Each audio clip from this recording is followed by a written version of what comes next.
want to say thanks to the Sports Council for giving me this opportunity to present to you as well. We want this to be an interactive session, and the topic is developing basketball at the junior level.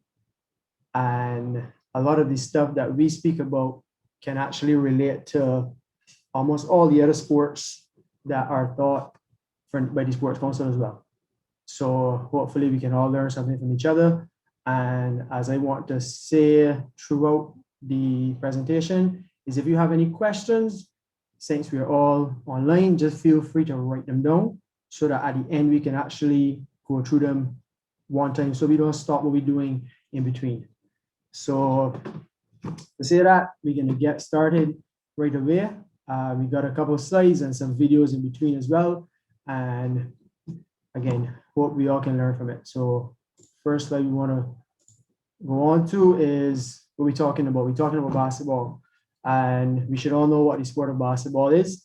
And here we have is a great game that is played by millions of young people around the world. Playing basketball fosters in the development of peer relationships, self-esteem, leadership qualities, and physical health. And again, everything we do here pretty much will relate to your sport, even if you're not involved in basketball. Basketball is played in countless settings and locations across the globe. And though the game remains fundamentally the same, there are many variables that can impact a young player's experience. We want all players to enjoy the game, first of all, and have a fun, developmentally appropriate experience. Again, this is related to all sports that we do and everything that we teach. We want to make sure we're having fun. So we're going to go we have a couple of building blocks that we're going to look at, which serve for development of the sport. We're not going to go through all because they carry through a different set of age ranges and phases. So we're going to run through the first three. So the first one we want to look at is stage one, the active start. And we will see here the approximate age is between 0 and 6 years old. Now we know we don't necessarily deal with children 0, 1, 2, 3. But the objectives, starting at infancy, provide opportunities for children to be physically active each day within a safe, fun environment. Physical activity through play is an essential part of a child's development. So from this, we want to always introduce the children, and this is even from a parent's point of view, because you as a coach might not see children at such a young age.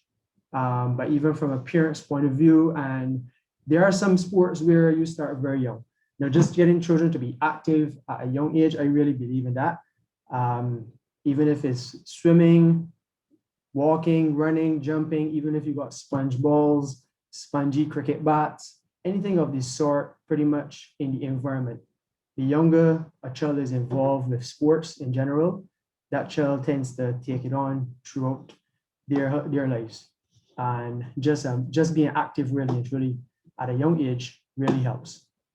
And so the next stage, we deal with stage two, fundamentals, approximate age 6 to 9 years old. This is more getting into the age group that a lot of us deal with. So the objectives for this one is be learning fundamental movement skills, building overall motor skills. Participation once or twice per week in basketball, but daily participation in other sporting activities is essential for further excellence. Special game competitions recommended throughout the phase. So we really want children to be actively involved at this age. And as you see here, daily participation in other sports, again, is not only about basketball, it's about children playing different sports, trying different things, and most of all being active in their daily lives. And this will help build your motor skills and build your athletic abilities as you move forward. They have special game competitions recommended as well.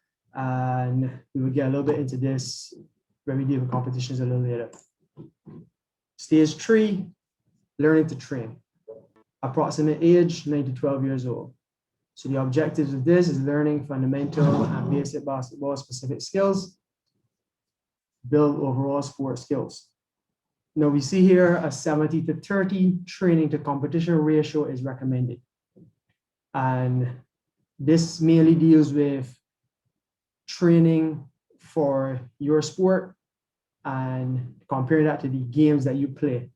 Because we don't want a situation where children just turn up and they just want to play the games.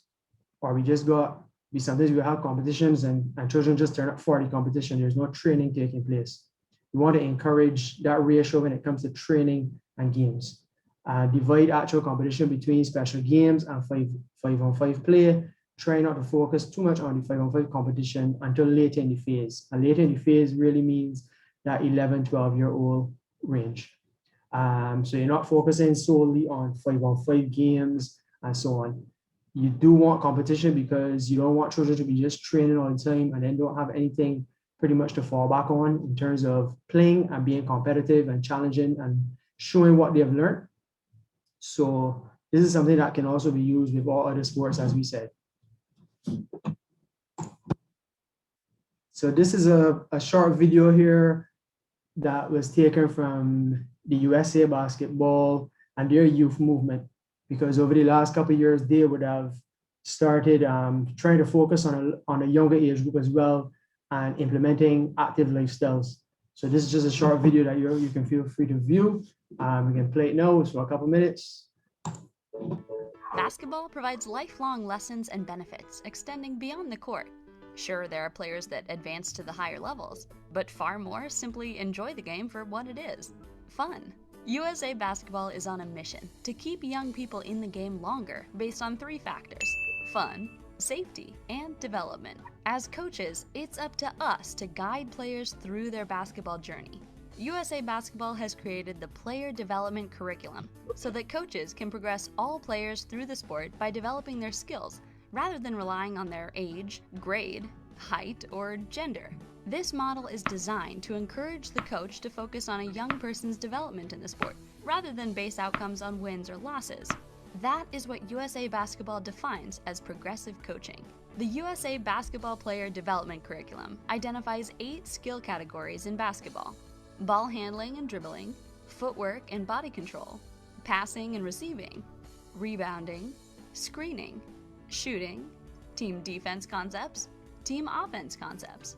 USA Basketball places each of these categories into 4 levels: introductory, foundational, advanced, and performance. For each skill category within each level, USA Basketball provides a series of drills to emphasize skill mastery.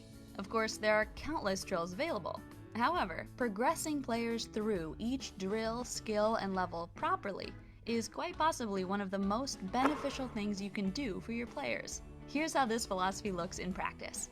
Today, I'm coaching my first practice within a local recreation league. I need to first check out each player's skills before designing drills. The first skill that I'm going to assess is stationary ball handling. I'm looking to increase each player's level of comfort when they maneuver the basketball. I start with a drill titled straight arm taps. As we practice, I see that 80% of my players are successfully performing the drill. I can now move on to a different drill that builds on these fundamentals: around the body. For team environments, USA Basketball recommends moving to the next drill when 80% of players are performing the drill properly. As I move from drill to drill, I'm mindful to set aside extra time or assign an assistant coach to work with the other 20% of players who may be having trouble. When designing practice and training sessions, each drill should be designed to build on the last, and each skill should build on the previous one. Using these principles, players have a better opportunity to master the overall skill category. If you apply this to all skill categories within a level, and then apply it to all 4 levels, the USA Basketball Player Development Curriculum allows coaches to progressively guide players.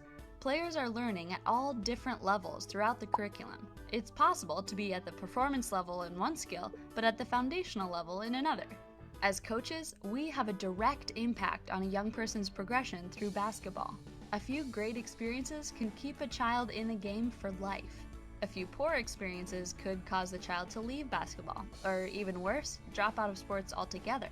USA Basketball needs you. Now is the time to build our country's basketball community by focusing on proper youth development. Let's give our players the proper path to remain in basketball for life. Right. So again, if you have any questions, just remember to write them down, or you can come back to all the questions at the end. But as you would have seen there, everything is about progression and evaluating where your athletes are, and in terms of progressive coaching, and again, making sure everyone is having fun. So we move on to the next slide. Right, so some of the key areas that we want to focus when we're talking about developing junior basketball. It will be different than when we compare it to adults playing basketball, due to a lot of different circumstances. So the first one we have here is the equipment and the court specifications. Example, proper height of the basket, size of the ball, court dimensions, lines, etc. We're going to go a little more into detail on the next slide with this part. We're just going to run through the rest of the stuff. Game structure, example, the length of the game, scoring, timeouts, all of those things you can adjust to suit your league, your level, your age, etc. And again, all of these are things that you can use with different sports as well. Game tactics, example, equal playing time, player to player, or what you call man-to-man defense versus zone defense versus pressing or no pressing. So if you look at this part of it, we do adjust rules when we have younger players. For instance, we want to encourage everybody getting playing time. So everybody getting on the court. No sport, you actually have equal playing time, but we try to make sure everyone gets on the court as at least at some point. The ones you see here where it says player to player or zone defenses, those who are familiar with basketball, and those who are even not, sometimes you use it in your sports as well, but there are certain defenses at different levels that aren't allowed. And especially when it comes to pressing, sometimes you would only be allowed to press over the half court or no pressing at all, just for, depends on the age group and so on. The rules of the game, if you're using a shot clock, substitutions, clock stoppages, all of these are at your discretion that you can use. So again, we want to go back to the equipment and court specification. So when we're dealing with our young children, especially in the primary school age range, we know in Barbados it's really hard when we have to look at these specifics on our courts in the schools, because there's two hoops and all are set at 10 feet and they're not adjustable most of the time. So it's very difficult when you're looking at progression. Now this age range where it says 7 to 8, you can use ages 6 to 8 here instead if you need to. And the size of the ball that they use are size 5. And even a size 5 ball is kind of hard to get here, but they are accessible. And it's better that children in this age range use that size 5 ball, which is also known as 27.5. And the height of the basket, preferably at 8 feet. Size of the court, it says 50 by 42, which is kind of like half of a normal basketball court. And you can turn it sideways. So you go sideline to sideline. And if you want a whole court game for this age range. The next age range, ages 9 to 11. The boys and girls both of them use size 6 balls, which is a regular size for girls. But both boys and girls would use it at this age range. And the height of the basket, 9 feet. And the court now becomes shorter than a normal full court when you're playing your full court games.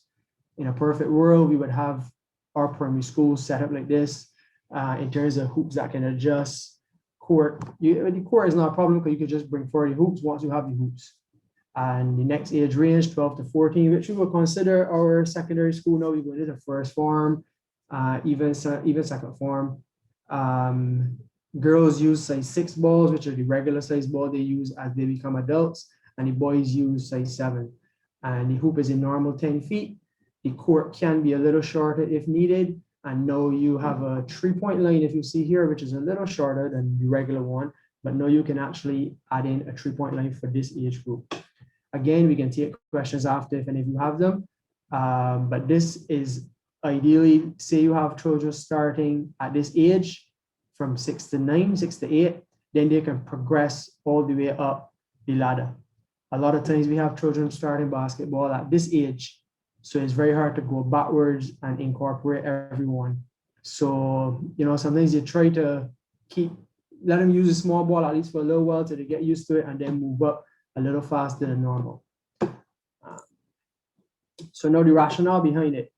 The distance of the 3-point arc.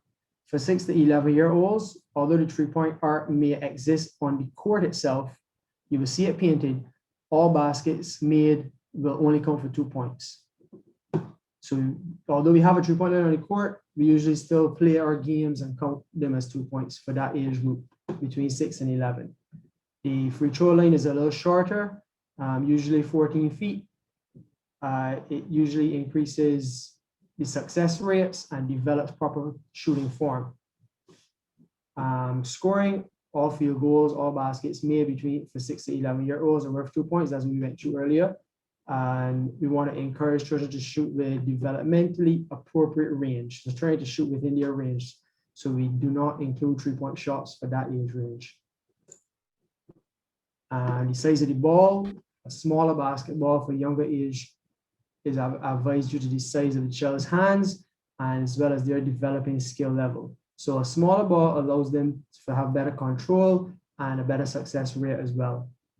The court size, as we talked about earlier, you can go sideline to sideline for the 6 to 8-year-olds, and also still play a full court, but the hoops will be on the sidelines once you have adjustable hoops or even hoops that can be planted on the sideline. And it's encouraged that we play a 3-on-3 half court for all of our young players to help them foster enhanced participation, especially because it's a fun, exciting way to get them playing and for their development as well. So even if you don't have enough people to play 5-on-5, 3-on-3 is perfect for that 6 to 12-year-old age range.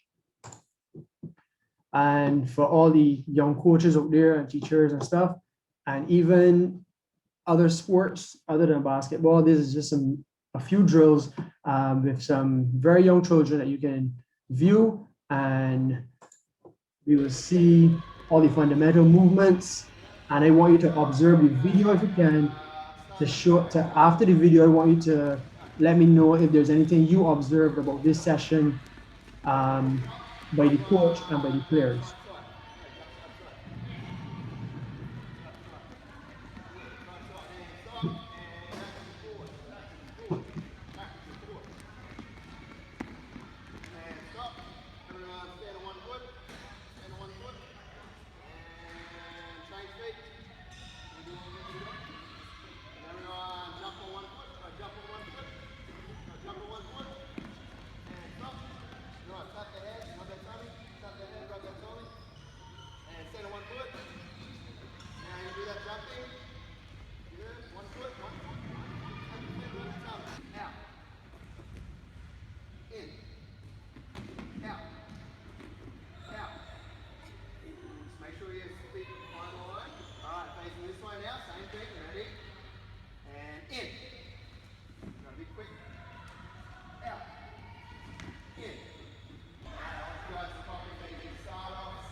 Right.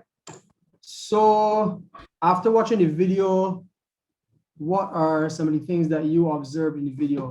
If anyone has any comments about the video.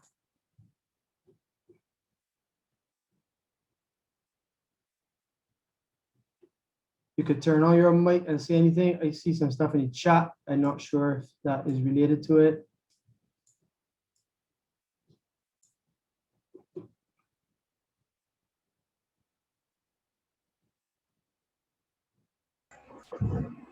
Everybody hear me? Yeah, I can hear. What I was saying is that the children seem to be enjoying themselves and having fun, which is most important with this age group. At one point, he did have them in a circle, and he was in the middle of the circle, and he was backing some of the children, which is a little more normal. But and another point is that, well, what I was saying is that, well, the children were going up the court side by side, they were big tools, but other than that, it seemed to be having fun, like I said, which is most important, and learning, as Anthony said, as well in the chat, learning how to multitask and a lot of different life skills and, well, not life skills, what would you call it? Yeah. The stairs got cold. As I you think drop the up apple is in, still good though. The apple is me. Let me drink that though. We're just asking all the participants in the meeting to kindly mute your microphones, please. If you could just mute your microphones in between, if you don't have a comment to make. Thank you. all right. Yes, Coach, I think that was some of the views that we saw. If I'm gonna run through a couple of them, and then you can make a comment as well. As you were mentioning just now, everybody was smiling all the time. Everybody was having fun, which is the most important thing at that age group. If you're not having fun, you're not going to be learning. Everyone was always involved. The coaches were involved. The players were involved. The coaches were demonstrating, and everybody was involved in all the drills. The drills were challenging and they were progressive. And again, these are things that you can use with your kids in any sport. It doesn't even have to be only basketball. So I know a lot of you probably use a lot of these drills already, and they were progressive, they were challenging, and they were encouraging teamwork throughout the drills. Between two people, between others, putting them in teams. Everyone was always encouraging people to work together. And learning is taking place. I think somebody mentioned that earlier. Learning is, you can actually see learning taking place.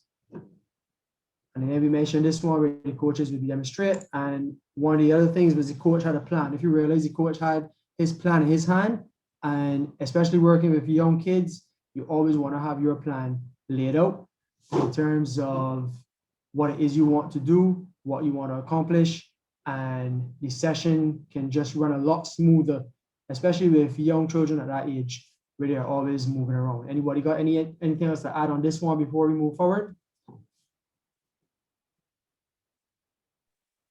I got some comments in the chat, Z. Okay. Zahir. Yes, please.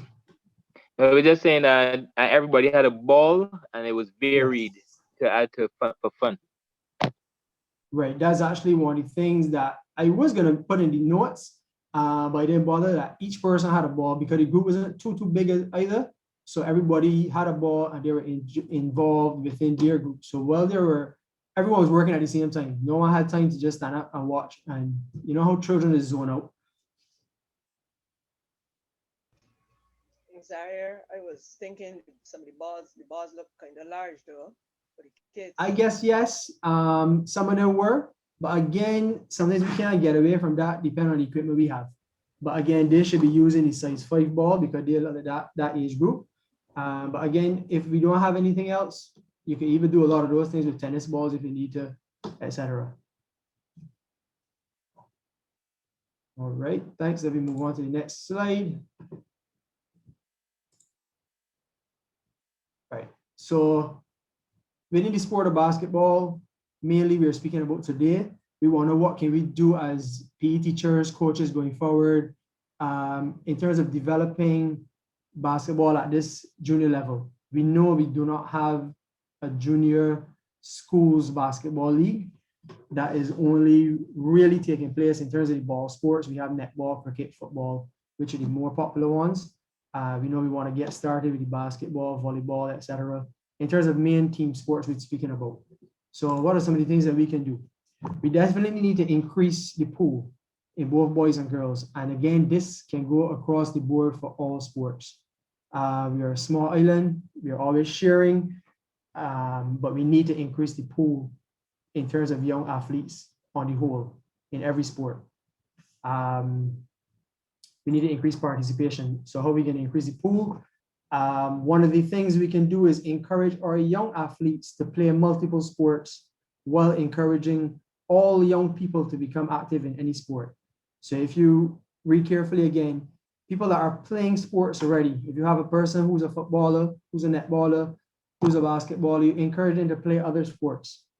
I believe in children playing multiple sports and encourage people that are not active in any sport to become active in at least one sport. So that way, you know, you're trying to increase the pool throughout all the sports, and then you're trying to encourage people that are not active in any sport to at least pick up one. And we need more skill development programs and competitions geared towards the 6 to 12 age ranges. Again, speaking about basketball, we definitely need more skill programs in the primary school range, but we need more competition for them, because if there's no competition for them, they have nothing to look forward to. We've been coaching in primary schools, and we have different academies for young children. And although you do a lot of drills and skills and stuff, young children still want to play. They want to be competitive. They want to be able to play against their schoolmates. They want to be able to play against other schools. So you need to encourage competition at that age. We did begin something. Anybody got anything to add on this one before we move for the next one?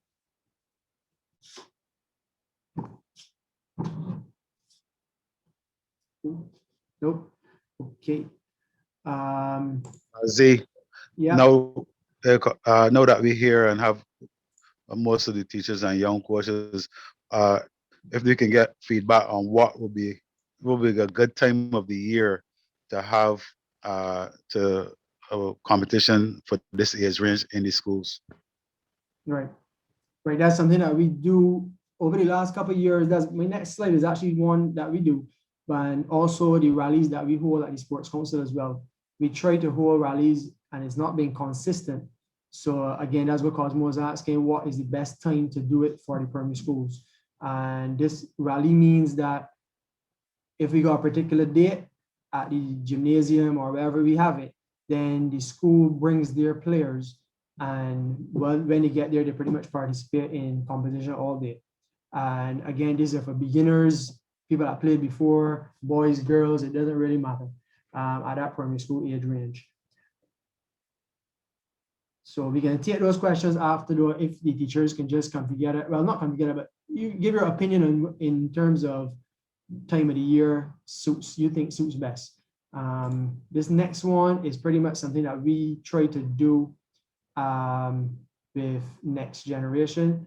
It's called Primary School Basketball Open Court. I don't know if any of you have heard about it, especially the primary school teachers.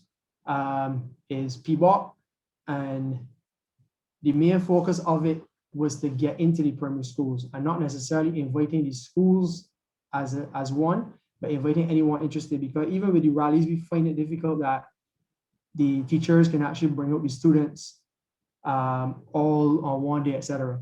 So one of our main focus for this and some of the things that we put into place was create a safe, fun environment for all participants. And we attempted to host one PBOC per month. And we tried to do one Saturday morning per month at the gymnasium.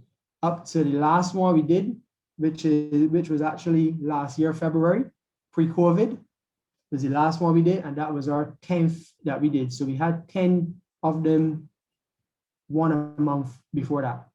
And the last one we did was in 2020 February. So saying that is open to all boys and girls between the ages of 6 and 11, and it's something that is free and open. The games were mainly 3-on-3, and then they evolved into 5-on-5 as numbers began to increase and the children actually become much better, and they wanted the 5-on-5 competition.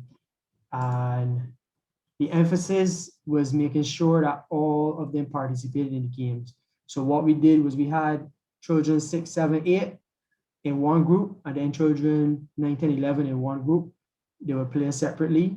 And if you were in this younger age group and you were better, you would move up. If you were in the older age group and you weren't as good, you would play down. But we would just make sure everyone participated. One of the major emphasis was on having younger players.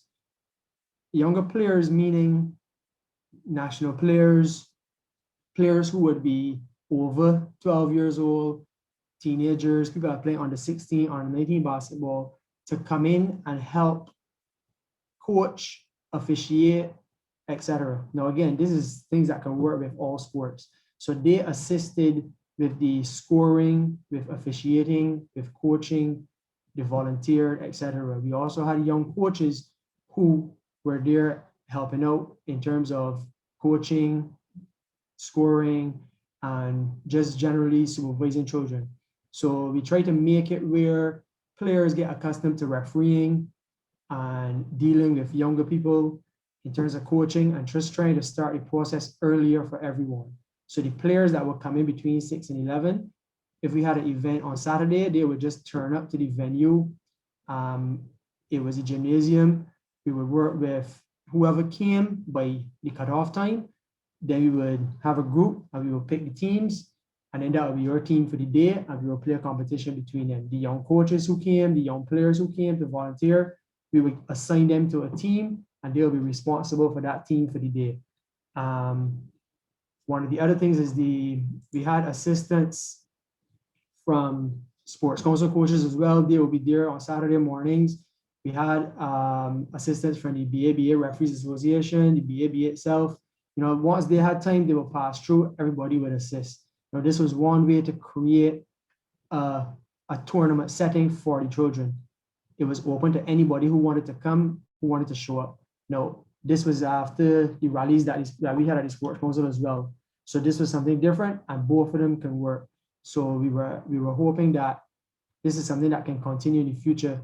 Once people know about it, they can come and play. And we have people who never played basketball before just turn up, played, and they liked it, so they continue to play. Children got to a stage where they went to school and tell other children about it because they want to play against them, so they would turn up and they would play. And this is something along the lines of building the pool, increasing the pool. And we made sure we try to have awards for the winning teams at the end of the day.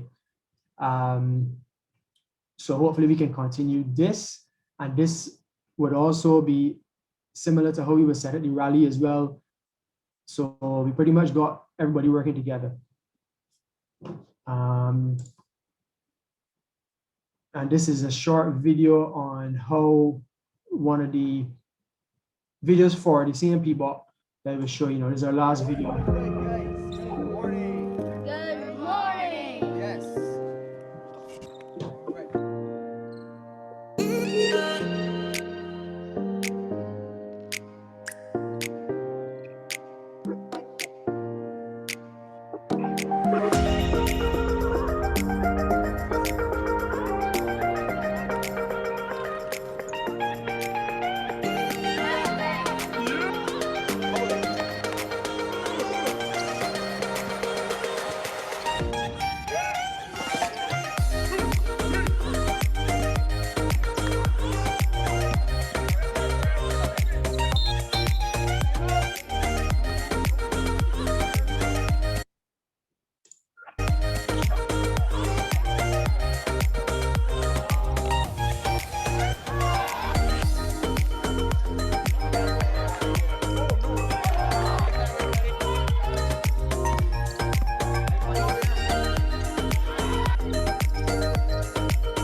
Right. So that was part of the process. And when in general, we need more of these things to be happening, not only in basketball, but all sports. Mainly the sports that we are speaking of are the ones that are not really in the primary school rotation. And we need more of this to be happening. See, that is pretty much the end. I hope that you have some questions. And Cosmo had one earlier for the PE teachers. So if that is something that the PE teachers can assist with, that we can get into the schools and have more competition and something structured, all welcome.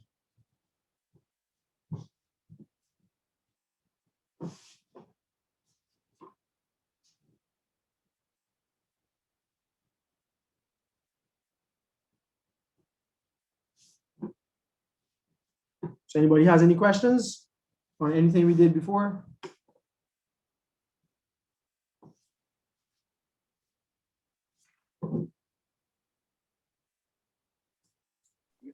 Hi, good afternoon, Z.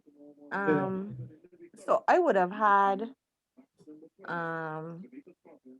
interest in getting it, well, to my son's schools for sure, but if it is going to be a case where it can broaden and be a regular thing within primary schools, is there really like a feasible possibility or probability?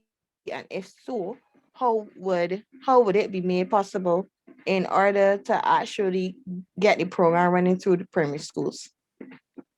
Which school is this? St. Jude's Primary. Any day basketball coach tell me that if anybody's good at St. Jude's, or There are no sports council basketball coaches coming St. Jude's for sure. Okay, so normally you have to send in a request.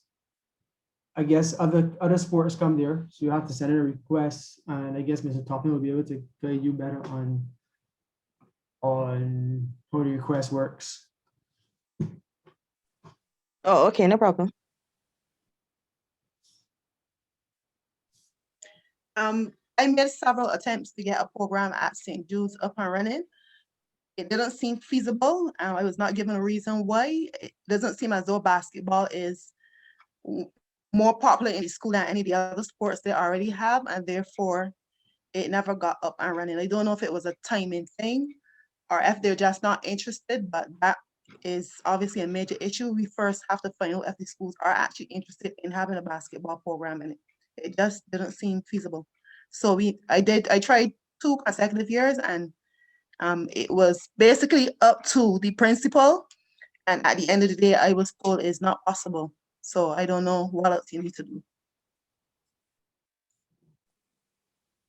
Denise, no problem. So I will be at the helm of that from here on out. So I will actually speak to the PE teacher because we spoke before trying to get it done, but there's a new principal now and there are a few children who are interested, but I am not quite sure why it came over as it was impossible. So I would just liaise with Mr. Williams, and when time permits, I would just reach out to you. Okay, great.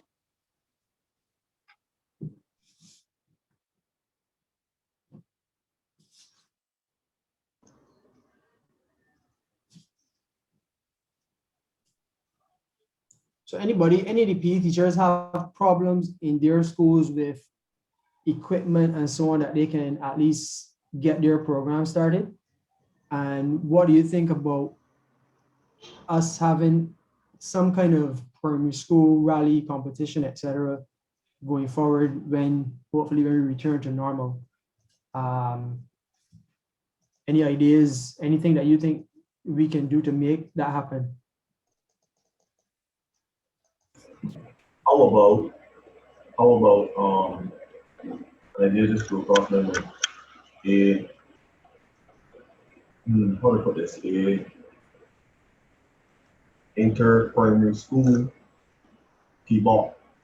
They like you know like come there with your school, bring and then you can from your school and do like a little one day something.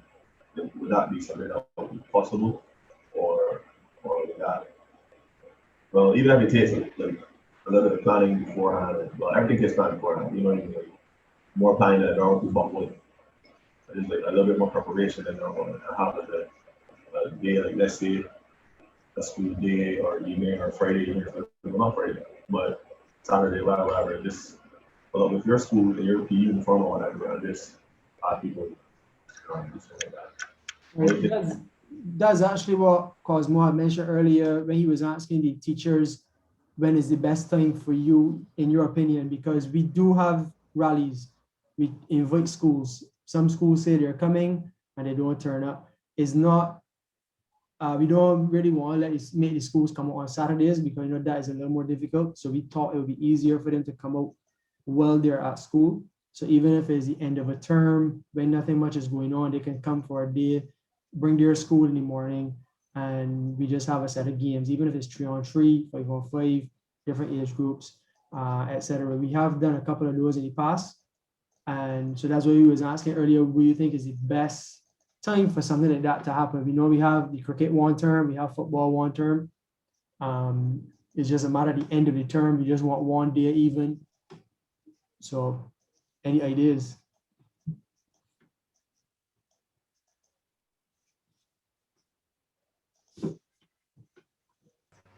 Hi, I'm Kevin Morrow from St. George Primary School here. I think from my experience, first term, end of term might be a relatively good time to try to do it. Second term is busy with knapsack. Right. And third term is possible too, considering you think about near the end of the term, because by then most of the football matches or netball matches, the bulk of them are over. So it's just a matter then of one day we have a basketball competition. But I like the idea with the issue of, let's say, full inclusion. Let's say schools only able to bring 2 people. Right. Mixing the teams up on the day might be better. The children get to meet somebody new and all that. It could be more fun that way. Instead of it being right now a school-based competition, it might be more developmental in that people actually get to play for fun, not just for a prize. Yes, totally agree. And we have done that in past where because we had people from private schools who would have been, say they're the only person they're playing and they necessarily don't have a whole team to bring. So they would just come and we would put them into a team, or we would, as you say, if you have 2, we add somebody else to your team. And that's not a problem. Everything is about participation, especially at this age. And actually, we don't even mind doing one day at the end of the first term, along with one day at the end of the third term. If we do one day, that's only 2 days in a whole school year also. So it doesn't hurt anyone to have one at the end of the first term, one at the end of the second term. Once the schools are interested, we are pretty much there to make that happen. And we hope that everybody will come out once we do it. Well, I'll say once I'm there, St. George Primary School's interested. Right. Appreciate it.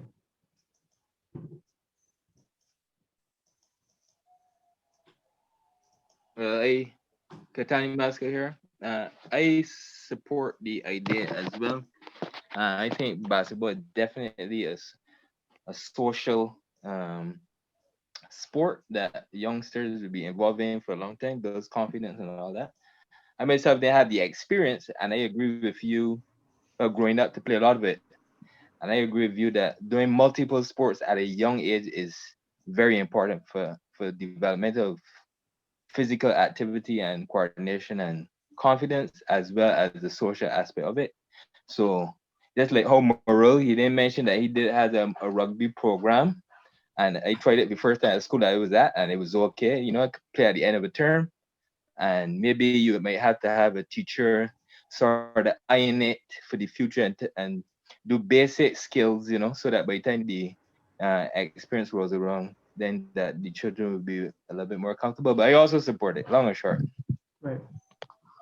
Appreciate it. Right. It's just a matter of us getting the word out there. Once the word is out there, y'all can spread the word, and we would be there to facilitate it. And hopefully in the future it becomes something where all the schools are involved. So even if we have to start it with 4 or 5 schools, we will be getting it done. Yeah.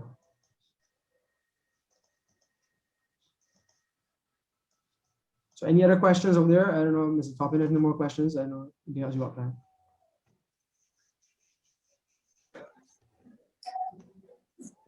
Well, if there are no further questions, all that's left for me to do now is thank Coach Motara for this insightful presentation.